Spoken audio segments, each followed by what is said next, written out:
Let's talk about how Glenn Howerton became Ethan in Sirens on Netflix.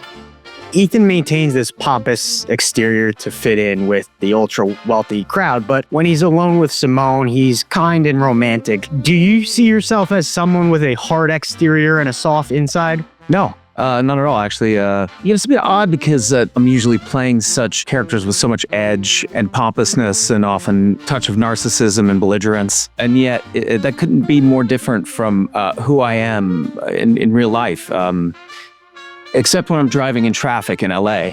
And then I'm exactly who you think I am. But no, other than that, this role was a really wonderful opportunity to show a different side of myself that I've been desperate to show people for a while, which is the sort of more gentle, kinder side of myself. So, it's interesting you say the thing about him, sort of being a little bit more pompous when he's in public spaces. It was never my intention to play it that way, but the second you put on a costume like that and have your hair coiffed just so, and you pull up in an Aston Martin, it's almost like projected upon you.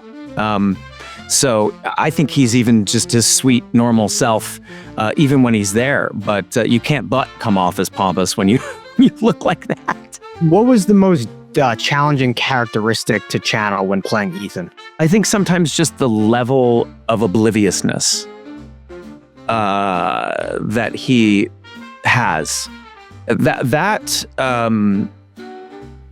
is something it was really fun for me to play, but it's a characteristic that I just don't have. I mean, not that I've never been oblivious. Of course, everyone has, right? But for the most part, I find myself to be sometimes overly so, quite self-aware, aware of myself, aware of my surroundings, aware of how my actions are affecting other people, and it's actually quite irritating to me to walk through a world where people aren't always considering how their actions are affecting other people. So playing obliviousness for me is actually quite difficult. For me to say and mean it. To say things like, do you know how many times I was voted Bachelor of the Year by blah, blah, blah magazine? You know what I mean? Like, and to say that and mean it, that's challenging for me. But I love that about the character. I think it's quite entertaining and interesting to play that as a character. But as an actor, that's a bit of a challenge for me. Was there a particular scene where you weren't really acting and kind of just being yourself? I mean, they're all that a little bit. I would say the only things that aren't that, and I think maybe this is why it's so difficult, like I said, are the ones where I'm being completely oblivious.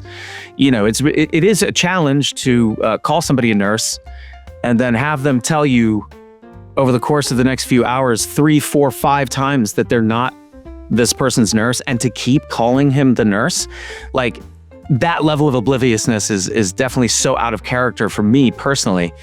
But for me, having those more intimate scenes with Millie where I'm expressing my love and affection for her, that's me with my wife, of course it is, my wife is the only person who sees that side of myself. So, it's about channeling that for someone else, which is a part of me, but it is still acting, isn't it? Because that's not my wife, that's Millie. Did you have any conversations with Millie, maybe before filming or throughout filming, about how you want to play those intimate scenes and more just to show that you guys are in love? Oh, many, many, many conversations between Millie and I, and also with the intimacy coordinator, which I think is probably the greatest new crew member you could ever have on a set. To make sure there are no misunderstandings when you're doing something that is intimate. You're very vulnerable in those moments. Both men and women, everyone is vulnerable in those moments.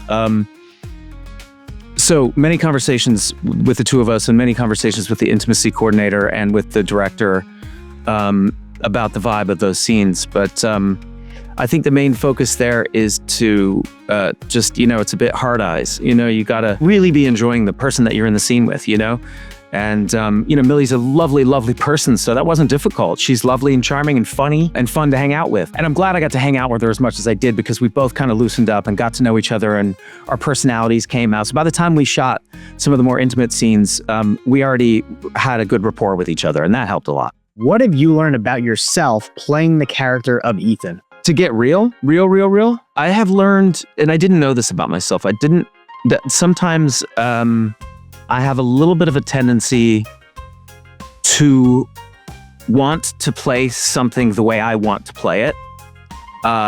Even if it's not exactly, even though I know it's maybe not what best services the piece. Maybe because it's just a side of myself that I want to show that I haven't had a chance to show, or something like that. But that was at times a bit challenging here. It was, but I learned that about myself. I didn't know that I was that way because I pride myself really on working very hard to serve my role within the piece.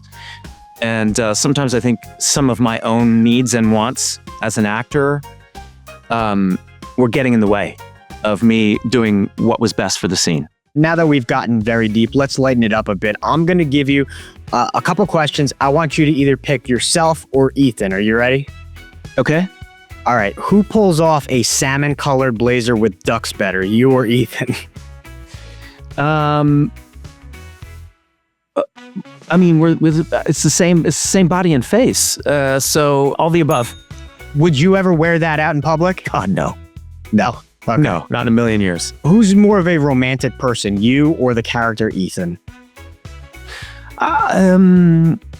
Romantic? I would say I'm more genuinely romantic, but Ethan's probably sometimes maybe more externally romantic, right? Like sort of the lavishing gifts on someone's side of romance versus the, making sure that you feel like your partner is being heard type of romance.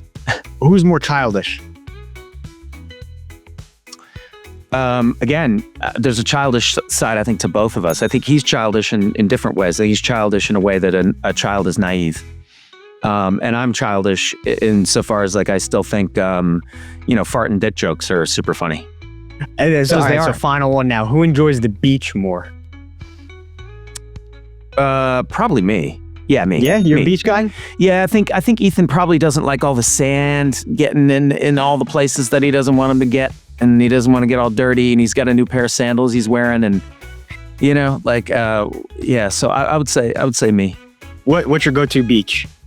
My go-to beach? Well, I mean, I've been in Venice Beach for a very long time, so I tend to just go there. But we just moved recently, so we're going to be exploring some different beaches. So awesome. I'm a Jersey Shore guy, so that's where I go. But Glenn, thank you so much for your time. Really appreciate it. This was such a great conversation. It was nice to meet you. Yeah, nice to meet you too, man. Thank you.